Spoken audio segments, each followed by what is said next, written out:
নমস্কার বন্ধুরা, কেমন আছো তোমরা সবাই? আশা করছি সবাই ভালো আছো আর সুস্থ আছো। আজকে নিয়ে এসেছি ঝটপট বাসন্তী পোলাও। তাহলে বন্ধুরা, বাসন্তী পোলাও বানাতে কি কি লাগবে? ইচ্ছা করলো যে একটু বাসন্তী পোলাও করা হোক মাটন কারির সঙ্গে। নিয়েছি আমি 1 বাটি চাল, ধুয়ে জল ঝরিয়ে নিয়েছি। নিয়ে নিলাম 1 চামচ আদা বাটা, 1 চামচ হলুদ,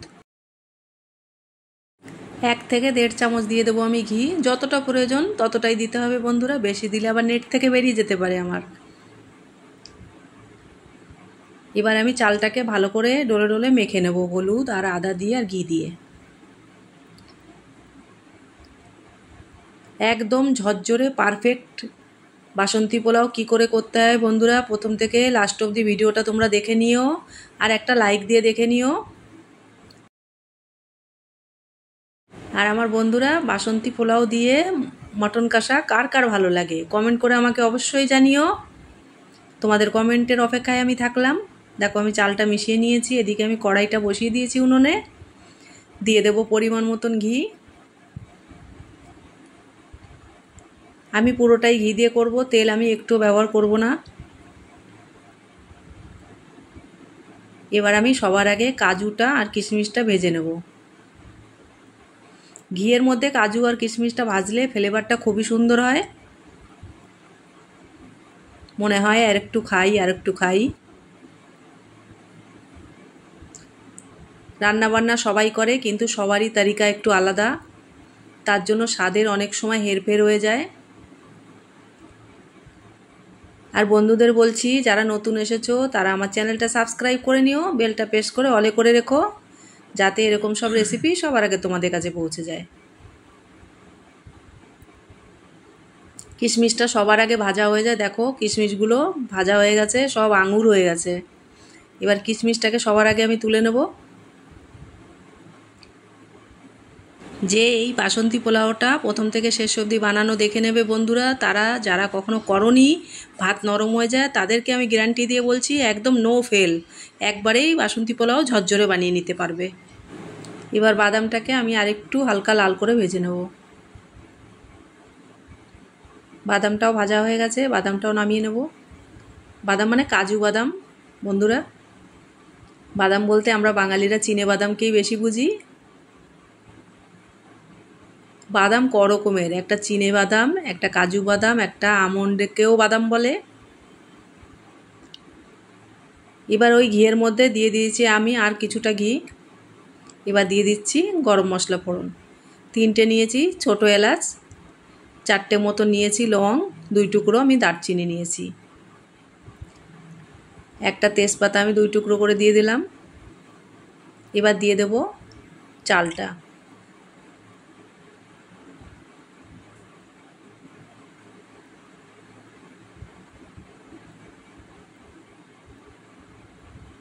চালটা দিয়ে এবার আমি ধীরে ধীরে একটু চালটাকে ঘিয়ের সাথে ভেজে নেব।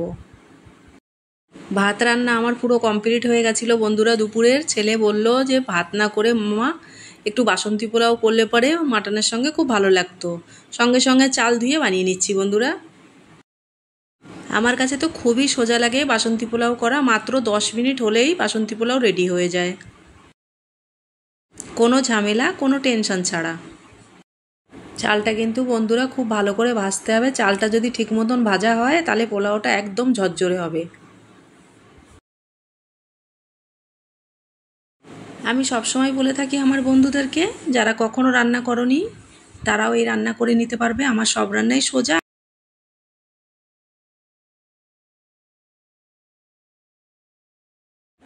চালটা ধুয়ে জল ঝরিয়ে ঘি আর হলুদ আদা সব একসাথে মাখিয়ে নেবে, মাখিয়ে নিয়ে কিছুক্ষণ রেখে দেবে। তারপরে ভালো করে ভাজলে কখনোই ফেল করবে না, একবারেই তোমরা একদম ফার্স্ট। অনেকেরই শিকায়ত আসে যে ভাতটা ঝরঝরে হয় না, নরম হয়ে যায়। আমি বলছি যেরকম করে আমি করছি ঠিক এরকম করে করবে, একেবারেই ফার্স্ট। বললাম তো, ফেল করতে হবে না বন্ধুরা। দিয়ে দিচ্ছি স্বাদ মতো নুন। আমি কিন্তু গরম জল দিয়েছি ভাতে। এবার নুনটা দিয়ে আমি ঢেকে দেব। আমি মিনিট 2 থেকে 3 মিনিট হতে দেব। দেখো, মিনিট 3 পরে আমি ফিরে এসেছি। গ্যাসটা আমি মিডিয়ামে রেখেছিলাম। এবার দিয়ে দেবো আমি ভাতে স্বাদ মতন চিনি। মিষ্টিটা তোমরা যে যেরকম পছন্দ করো সেরকম দেবে। আমি 1 থেকে 1.5 চামচ চিনি দিয়েছি। বাসন্তী পোলাওতে গুড় দিয়ে তো করা যায় না বন্ধুরা, তাই বাধ্য হয়ে আমাকে চিনিটা দিতে হচ্ছে। চিনিটা আমি একদমই ইউজ করতে চাই না। এবার ভাতটাকে আবার আমি ভালো করে মিশিয়ে দেব, যাতে চিনিটা পুরো ভাতটায় লেগে যায়।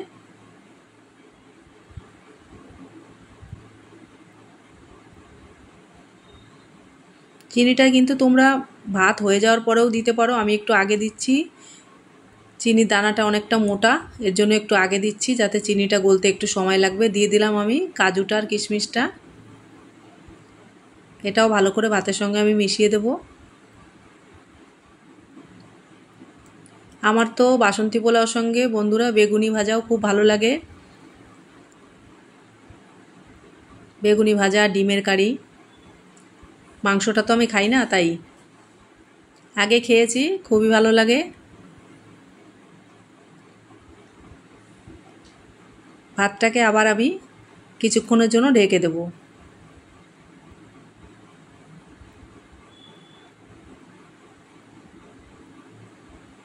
2-3 মিনিট ঢাকলে পরেই ভাতটা হয়ে যাবে। 2 থেকে 3 মিনিট আমি একটু ঢেকে দিয়েছিলাম। ভাতটা আমার রেডি হয়ে গেছে। দেখো বন্ধুরা, তোমাদের একটু দেখিয়ে দিচ্ছি কতটা হলো। দেখো ভাতটা কীরকম ঝরঝরে। একটা ভাতের সঙ্গে একটা ভাত লাগবে না। ভাতটা যখন ঠান্ডা হয়ে যাবে একদম আলাদা ঝরঝরে হয়ে যাবে ভাত।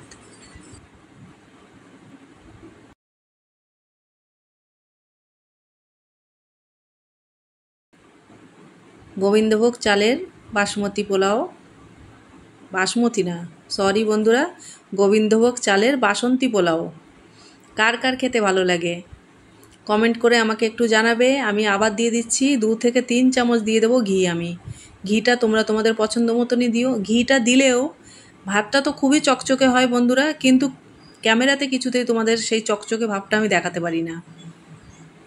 জানি না কি প্রবলেম হয়, ভাতের চকচকে ভাবটা কেন দেখানো যায় না। কিন্তু চোখের সামনে দেখতে পাচ্ছি ভাতটা চকচক করছে একদম, কিন্তু তোমরা হয়তো অত বুঝতে পারছো না। দেখো তো বুঝতে পারছো কি না বন্ধুরা, দেখো তো কাছের থেকে দেখাচ্ছি।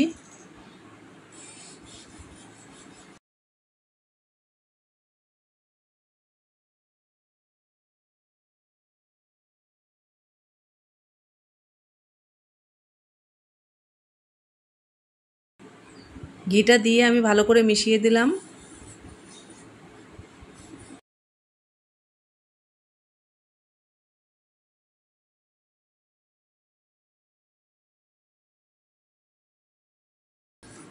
ভাতটা যখন মোটামুটি ঠান্ডা হয়ে যাবে বন্ধুরা, তারপরে তোমাদের সঙ্গে শেয়ার করছি কেমন হয়েছে ভাতটা।